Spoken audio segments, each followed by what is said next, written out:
अध्यक्ष महोदय, आज ही से पूरे एक साल पहले किसान आंदोलन शुरू हुआ था। केंद्र सरकार द्वारा जो 3 काले कानून पारित किए गए, बिना किसानों से पूछे, बिना जनता से पूछे, अपने अहंकार में लोकसभा और राज्यसभा के अंदर जो इनका बहुमत है, लोकसभा में बहुमत है, राज्यसभा में भी काफ़ी सीट है, उसका जो इनका अहंकार है कि हम तो कुछ भी पास करा लेंगे, उस अहंकार के रहते जो इन्होंने ये काले कानून पास किए, इनको लगता था कि किसान आएंगे, थोड़े दिन आंदोलन करेंगे, चीखेंगे, चिल्लाएंगे, फिर घर चले जाएंगे। पिछले साल 26 नवंबर को यह आंदोलन दिल्ली के बॉर्डर पे शुरू हुआ। आज पूरा 1 साल हो गया और उनका आंदोलन सफल रहा। सबसे पहले मैं देश के किसानों को तहे दिल से बहुत बहुत बधाई देना चाहता हूं। इस आंदोलन में सब लोग शामिल हुए, कोई प्रत्यक्ष रूप से, कोई अपने अपने घर से दुआएं भेज रहे थे। जो भी इस देश का भला चाहते हैं, सब ने इस आंदोलन का समर्थन किया। महिलाओं ने, व्यापारियों ने, स्टूडेंट्स ने, पत्रकारों ने, बुजुर्गों ने, यूथ ने, बच्चों ने, इस धर्म के लोगों ने, उस धर्म के लोगों ने, इस जात के लोगों ने, उस जात के लोगों ने, सब लोगों ने इसका समर्थन किया। सब ने दुआएं दी इसकी सफलता के लिए। सभी देशवासियों को मैं बधाई देना चाहता हूं। खासकर मैं पंजाब के किसानों को बधाई देना चाहता हूं, क्योंकि उन लोगों ने इस पूरे आंदोलन की अगुवाई की, उन्होंने इस पूरे आंदोलन की लीडरशिप की। जिस तरह से बहुत बड़े स्तर के ऊपर ट्रैक्टर ट्रॉली पंजाब से आए, यहाँ पे आके बैठ गए। पंजाब की उन महिलाओं को मैं बधाई देना चाहता हूँ जो कंधे से कंधा मिला के यहाँ पे कई दिनों तक इस आंदोलन में बॉर्डर के ऊपर उनके साथ बैठी हुई थी। सर्दी में, गर्मी में कितनी बाधाएं आई इनको, कितनी इन्होंने तकलीफें सही। मतलब मेरे को याद है, पिछली बार अभी तो उतनी सर्दी नहीं पड़ी, लेकिन पिछली साल जब कड़ाके की सर्दी पड़ रही थी, हम सोचा करते थे कि हम अपने घर में इतने बड़े सारे हीटर लगा के बैठे हैं और इतनी रजाई के अंदर बैठे हैं, ये किसान बॉर्डर के ऊपर पता नहीं कैसे बैठे होंगे, कैसे सो रहे होंगे खुले आसमान के नीचे। फिर गर्मी आई, डेंगू आया, कोरोना आया, सारी बाधाओं को दूर वो करते हुए अंत पंत में किसानों की जीत हुई। तीनों कानूनों को वापस लिया गया। मैं समझता हूं कि शायद ये इंसान के इतिहास में, दुनिया के इतिहास में सबसे लंबा आंदोलन था। मैं और कोई ऐसा आंदोलन नहीं जानता। भारत में 1907 में एक आंदोलन हुआ था, वो भी किसानों का आंदोलन था, पंजाब के किसानों का आंदोलन था, और वो अंग्रेजों के खिलाफ हुआ था। वो 9 महीने चला था, 1907 में हुआ था।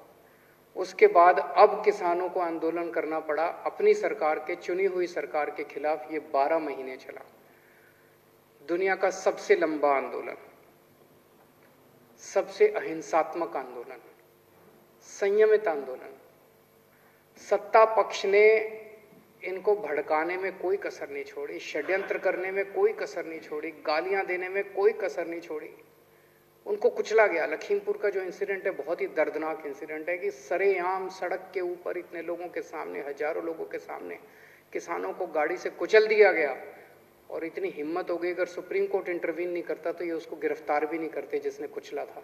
ये तो सुप्रीम कोर्ट की वजह से इन्हें गिरफ्तार करना पड़ा। लेकिन किसान बेचारा शांत रहा, वो केवल अपने अर्जुन की आंख की तरह अपने आंदोलन पे केंद्रित रहा। 700 किसान शहीद हो गए। 700 किसान अपने ही देश में, अपनी हुई चुनी हुई सरकार के खिलाफ लड़ते लड़ते 700 किसान शहीद हो गए। उन सभी किसानों को मैं नमन करता हूं। लेकिन एक खुशी की बात यह कि उनकी आत्मा को अब शांति मिल रही होगी, क्योंकि उन्होंने जिस चीज के लिए शहादत दी वो अंत में लक्ष्य पूरा हुआ और किसानों की जीत हुई। कितनी गालियां दी गई इन लोगों को, एंटी नेशनल हैं। अपने देश के किसान एंटी नेशनल हैं। अगर अपने देश के किसान एंटी नेशनल है तो ये सारे जो बैठे हुए हैं उधर, वो क्या है फिर? जो गालियां दे रहे थे वो क्या है फिर? वो नेशनल है, एंटी नेशनल हैं, खालिस्तानी हैं, आतंकवादी हैं, चाइना के एजेंट हैं, पाकिस्तान के एजेंट हैं, पता नहीं क्या क्या किसानों को गालियां नहीं दी गई। कभी किसी ने सोचा नहीं था आज़ाद भारत में एक ऐसा दिन आएगा जब अपने किसानों को इस तरह की गंदी गंदी गालियां दी जाएंगी। पर किसानों ने पलट के इनका जवाब नहीं दिया, किसान शांति से बैठे रहे। इतनी हिंसा की गई, इतने वाटर कैनन इनके ऊपर बरसाए गए, लेकिन इनकी हिम्मत के सामने सरकारों के वाटर कैनन का पानी सूख गया। इनकी कीलें, सड़क के ऊपर कीलें ठोकी गई, लेकिन इनकी हिम्मत के सामने सरकार की कीलें भी पिघल गई। बैरियर लगाए गए, सब किया गया इनको, लेकिन इनकी हिम्मत नहीं तोड़ पाई ये सरकार। और अंत पंत में इस सरकार को झुकना पड़ा, इनके अहंकार को तोड़ दिया इन किसानों ने। जिस तरह से आज़ादी की लड़ाई लड़ी गई थी, ये किसी आज़ादी की लड़ाई से कम नहीं था। सबसे बड़ी बात ये हुई कि ये किसानों की जीत नहीं है, ये जनतंत्र की जीत है, भारत की जीत है। इस देश के अंदर जो पिछले कुछ सालों से लोगों का डेमोक्रेसी के ऊपर से भरोसा उठता जा रहा था कि यार इस देश के अंदर तो कुछ चलता ही नहीं है, इनकी मेजॉरिटी आ गई, ये कुछ भी कर लेते हैं, किसी के खिलाफ भी ये करते हैं, वो करते हैं, रेड मारते हैं, लोगों को तंग करते हैं, डेमोक्रेसी तो बची ही नहीं देश के अंदर। ऐसा इनको भी लगता है। इनसे जब प्राइवेट में बात करो ये भी बहुत दुखी हैं, ये भी सारे बहुत दुखी हैं वो, लेकिन ऊपर से ऑर्डर आते हैं कि भाई यहाँ पे जो ज़्यादा तेज बोलेगा उसको पद मिलेगा। तो इनकी मजबूरी है, पर ये हैं सारे अपने ही, दिल से ये सारे अपने साथ हैं। सो जनतंत्र की जीत हुई है, जनतंत्र में लोगों का भरोसा बढ़ा है बहुत ज़्यादा। ये एक तरह से हवन था, उस हवन में हम सब लोगों ने भी अपनी तरफ से एक चम्मच घी का डाला।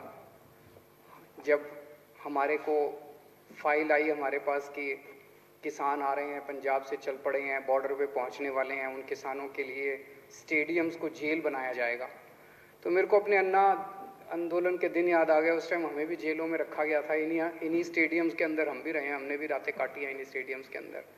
तो मैं समझ गया कि ये स्टेडियम के अंदर इनको पटक देंगे सबको, किसानों को, और आंदोलन खत्म। फिर तुम स्टेडियम में बैठे रहो, जितने भी दिन बैठना है तुम करते रहो। तो हमने मंजूरी नहीं दी, बहुत नाराज हुई केंद्र सरकार, बहुत नाराज हुई। वैसे ही बहुत तंग करते हैं, मैंने सोचा और थोड़ा तंग कर लेंगे, क्या फ़र्क पड़ता है।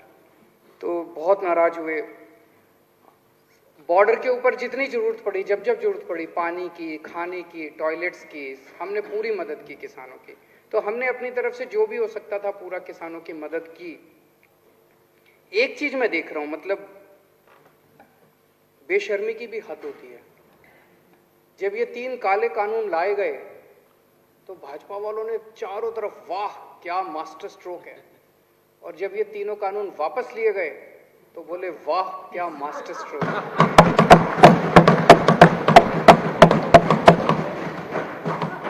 मतलब मैं यही कह सकता हूँ, मुझे बहुत दया आती है आप लोगों के ऊपर।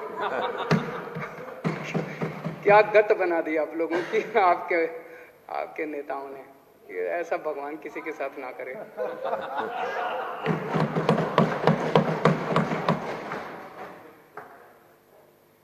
किसानों की जो मांगे हैं, अभी जो पेंडिंग मांगे हैं, हम उनका पूरा समर्थन करते हैं।